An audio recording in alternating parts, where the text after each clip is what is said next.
Good evening. A military court in Belgrade has handed out stiff jail sentences to 3 aid workers convicted of spying. 2 Australians, Steve Pratt and Peter Wallace, were sentenced to 12 and 4 years respectively. A Yugoslav colleague got 6 years.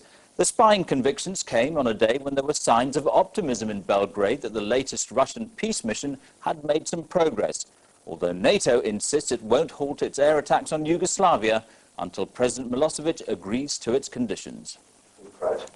Steve Pratt, now facing 12 years in a Serbian jail, had, according to Serbian television, already confessed to spying.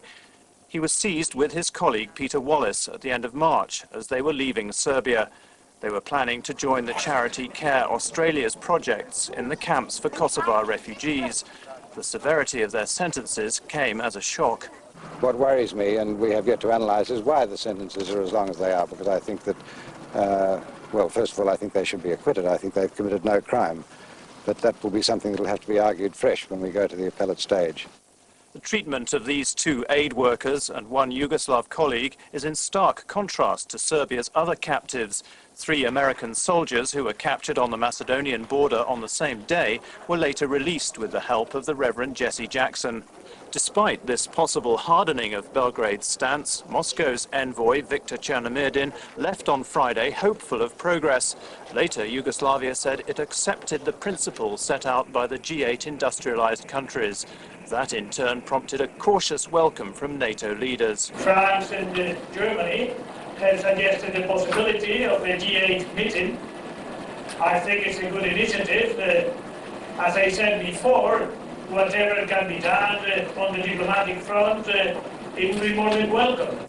The G8 principles, spelt out 3 weeks ago, called for the Yugoslav military to end the violence and withdraw from Kosovo, for the deployment of a United Nations-backed peacekeeping force, for the return of all refugees, for self-government for the province, and the disarming of the Kosovo Liberation Army.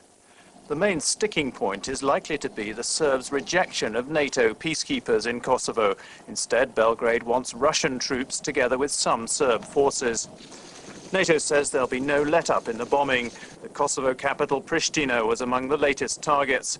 But with its allies wary of using ground troops, NATO has no other means of forcing Belgrade to yield. Viktor Chernomyrdin, the Russian politician trying to get a peace agreement on Kosovo, will report back to President Yeltsin today. Apparently, he thinks his talks in Belgrade went well. Well, on the line from Belgrade is our correspondent Mike Williams, and from Moscow, Rob Parsons. Mike, why do you think that's so, if it's true? Well, we need to hear from Mr. Chernomyrdin why he believes it's true, but certainly among a political faction here, the faction which has been lobbying the government to accept some kind of peace deal, there was jubilation last night. They were celebrating the belief that this war is coming to an end. Now, clearly, the decision to stop the bombing isn't made here. That's made elsewhere. And certainly not by Chernomyrdin. Certainly not by Chernomyrdin, certainly not by President Milosevic. But they do believe, and these are sources very close to the inner circle, they do believe that he gave concessions yesterday which make this more likely. That he's actually more a psychological shift than anything else. He has accepted that genuine cooperation is necessary instead of the talk, instead of the high-flown rhetoric that we've heard for weeks now. There is a belief here that President Milosevic understands that he has to give way, and that there's a commitment from the government, from this faction which now appears to have gained dominance over the Hawks, a commitment to act unilaterally if necessary, to pull back troops even while the bombardment continues, something they said they would never do. Well, that's interesting. Rob Parsons, are you getting any sense of any of that in Moscow yet? Not at this stage, no, it has to be said. I think it's probably worth noting that Mr. Chernomyrdin has come back from Belgrade before sounding extremely optimistic, and then for it to emerge that he hasn't really got anything to propose at all. I'm not suggesting that's the case this time, but there is a past track record here. It's difficult to see really what he's going to have to offer, unless it's concessions on the composition of an international force for Kosovo. There was some suggestion before Mr. Chernomyrdin went to Belgrade that NATO and Russia were moving closer together on that. And it may be that Mr. Milosevic is prepared to make concessions on the composition of the force. But you'll hear from, well, at least you'll get a better sense, I suppose, during the course of the day. Well, one would expect so. I mean, these things tend to move rather slowly here in Moscow.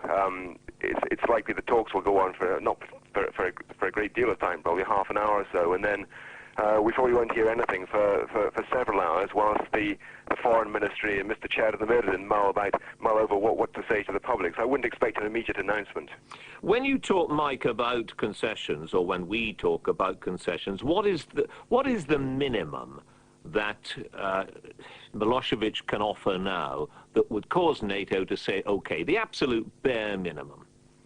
Well, I think NATO continued to stick with their insistence on these 5 core demands, but the key point that Viktor Chernomyrdin was here talking about, as Rob Parsons suggests, was the composition of the international peacekeeping force. There is one other issue, which is the detail of which is absolutely vital to get sorted out, which is the timing of a withdrawal of Yugoslav security forces, and the question of whether or not they all go or whether some might be left there.